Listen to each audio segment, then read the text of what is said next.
Everyone knows there's a housing shortage in Bloomington-Normal, 7,500 units at last estimate. Not everyone is in agreement on what to do about it. WGLT's Charlie Schlenker reports on what Twin Cities leaders think about whether or how government should be involved in breaking the logjam of factors that has slowed the pace of new construction. High construction costs, higher interest rates, workforce shortages, bank desires to reduce risk of bad loans. The factors slowing construction are well known. You might argue developers just need to pony up with a little more cash at the start to satisfy the banks. Developer Drew Mitchell of Holiday Properties says it's not that simple. Say you're trying to build a project and are seeking a yield of 7%. On $1 million project, that would be a cash flow of $70,000 per year. Not a ton of money. And when your debt's costing 8% and you're building to a 7% return on an asset, you're losing money. And then when you lever it, if my debt's costing 8 and I'm averaging at a 7 and 3/4 of my capital stack is the debt at 8, how do I average out to 7? My equity return is like 1 or 2%. Mitchell asks, who will invest in a real estate deal with 1 to 3% return when a CD will offer 5 or 6% right now? The default setting by the city of Bloomington and town of Normal has been that the market will take care of residential development, but the market isn't. The community has known there's a housing shortage for a couple years. Municipalities have welcomed specific projects, yet government hasn't been active in a systemic way. Normal Town Council member Kathleen Lorenz can be a swing vote on some proposals. She says it takes a while for the community to shift paradigms. This is a community that really hasn't seen significant residential building in probably 10 years. And so we fire it back up thinking that it's what it was 10 years ago, and it's a completely different landscape. In the rental market, she says developers are tackling high-end and luxury units that are beginning to come online. But workforce housing is not as popular because the profit margin is low per house. Lorenz says there's also a missing middle and a real shortage of low-income rentals. Missing middle is a term of art among realtors and developers that encompasses duplexes, triplexes, and even eightplexes. Lorenz says opinions still vary whether the marketplace will go for that. I'd love for developers to come forward with some new ideas and stretch maybe even our ordinances. In fact, the McLean County Regional Planning Commission is looking at that issue right now.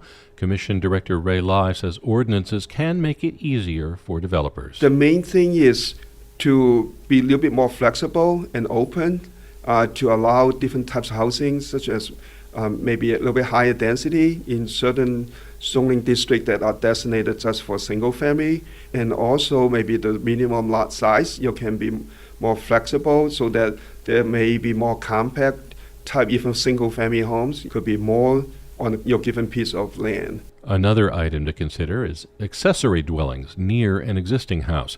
That study will likely kick off a conversation among elected leaders. Tom Crumpler is a frequent swing vote on the Bloomington City Council. He says that dialogue needs to be community-wide, not just in each city. We cannot just say, oh, well, we'll just go on with business as usual. I think we need to find ways to encourage developers in this community to really think about helping us solve this problem. It could be a spring and summer type of conversation this year. That's according to Bloomington City Manager Tim Gleason. When we talk about affordable housing, infill opportunities, we will be considering everything and are looking at everything to be considered by this council. Mayor Chris Coos of Normal says it needs to be deliberate and happen in a broader context of what the community thinks it should look like in the future. That could push the planning horizon further out, and Coos says perhaps come from a direction you would not expect. It'll probably come out of our futuring update that's starting now around the sustainability plan. We're updating our sustainability plan, and that plan is not what most people consider sustainability, environmental, energy, climate change. All that's there, but so is housing. Bloomington City Manager Tim Gleason, Kathleen Lorenz, and Tom Crumpler all say they're not sure the community is late in having the conversation. It just takes time. Now let's talk money. If municipalities want to put their finger on the scale and make it more affordable for developers, Bloomington City Manager Tim Gleason says there's a whole menu of incentive options available. You get as creative as you possibly can. Municipalities could absorb some of the costs developers traditionally pay. Kathleen Lorenz of the Normal Council says she hears from developers that when they go to banks for loans, they get discouraging messages about paying for water and sewer lines, construction, and new streets. They're saying, we can support you and finance you on your vertical structures, but not on the horizontal. So the banks, in their, the need to be risk averse or wary, they are not as inclined to fund the finance the stuff that you don't see. Depending on what those costs are, Tom Crumpler is on board with city backing, green spaces, streets, water and sewer extensions. What if that's not enough? Tim Gleason says, Some communities will even go as far as being the bank for infill type of improvements. A lot of times you'll also see where the communities will be the guarantor to a local bank where you set up some sort of program, not dissimilar to a first-time buyer. In some communities, property taxes are a risk and big rate changes happen from year to year. That's not necessarily Bloomington-Normal, where property tax rate increases are generally minimal and governmental bodies tend to get increased revenue from the rise in property values. But Holiday Properties developer Drew Mitchell says municipalities can share property taxes with a developer over time to soften the impact of a tax bill. To actually buy down the interest rate to help the developer and utilize future proceeds from, say, real estate taxes or a TIF could then be used at the front end of the project to negotiate a fixed lower rate on a project. Another way to reduce the risk of investment, Mitchell says, happened in Portage, Indiana, where his firm built 2 speculative industrial spaces. They got a financial partner, which took what's called a put option of $13 million plus 5% markup. Mitchell says if things had gone sideways, the insurance company would have owned an asset at replacement cost. Sometimes, he says, municipalities will even pay for a building if the developer identifies a user that will pay long-term rent. Bloomington, Normal, and McLean County have created a template package of incentives for business development. Bloomington Councilmember Tom Crumpler says such a package for residential construction could be a conversation starter for developers and worth part of the broader housing conversation. I do think we need a template so that if someone wants to come in, everyone starts with a level playing field. And if their plan really can benefit the city, then there could be a negotiation for other incentives. That, to me, is the most equitable way to go. Some leaders say a standardized incentive package might not work for residential development. Mayor Chris Coos of Normal says every project is different. Municipal goals may change in different locations. Infill in one spot, affordable housing in another, big multifamily in a third spot, or a traditional non-suburban neighborhood with small lot sizes instead of a sprawling suburban lot. He says town leaders have to consider the site and the time a project comes forward, not just apply a cookie-cutter package. What's your goal? What issue are you trying to solve? Does that incentive benefit the community in the long term? Or is it just a short-term benefit for, an opportunistic benefit for a developer?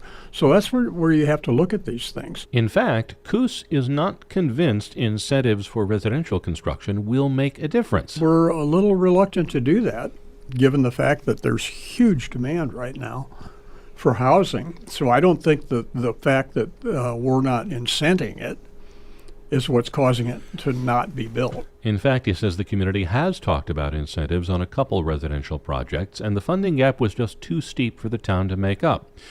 Drew Mitchell of Holiday Properties says, though, housing is economic development. When there's new housing, it almost always stimulates consumption of goods and services, he says. One example is in downtown Westmont, Illinois. He says they were missing out on new transit-oriented residential development along suburban train lines in Chicago. He says they created a tax increment financing district, and housing was eligible.